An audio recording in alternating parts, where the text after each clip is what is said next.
ពីធម្មពលដ៏រស់រវើកនៃផ្សាររាត្រីតាមដងផ្លូវខ្មែរនៅសួនដងទី2ឡើងពីឡានក្រុងហើយចុះទៅមើលបទពិសោធន៍ក្រៅផ្ទះដ៏រំភើបបំផុតមួយរបស់ទីក្រុងភ្នំពេញផ្សាររាត្រីតាមដងផ្លូវខ្មែរនៅសួនដងទី2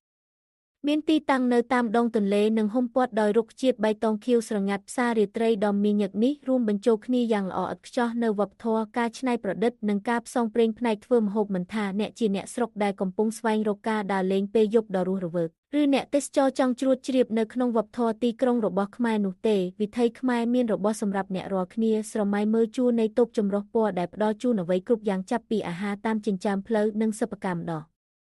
រស់រវើករហូតដល់សម្លៀកបំពាក់គ្រឿងបន្លាស់និងស្នាដៃសិល្បៈក្នុងស្រុកបរិយាកាសគឺអគ្គិសនីសំឡេងតន្ត្រីបន្តផ្ទាល់ភ្លើងភ្លឹបភ្លែតហើយក្លិនក្រអូបនៃអាហារដុតនឹងនាំអ្នកទៅកាន់មុខម្ហូបថ្មីដែលអ្នកចូលចិត្តអ្នកហូបចុកនិងរីករាយជាមួយនឹងមុខម្ហូបជាច្រើនមុខដែលផ្ដល់ជូនចាប់ពីមុខម្ហូបបែបខ្មែរបុរាណដូចជាសាច់គោឡុកឡាក់និងសាច់ក្រអាំងទៅជារសជាតិអន្តរជាតិរួមទាំងជម្រើសកូរ៉េថៃជប៉ុននិងសូម្បីតែជម្រើសបន្លែញ៉ាំអាហារសម្រន់សម្រាកនៅតំបន់ពិកនិចនិងស្រូបយកបរិយាកាសមាត់ទន្លេ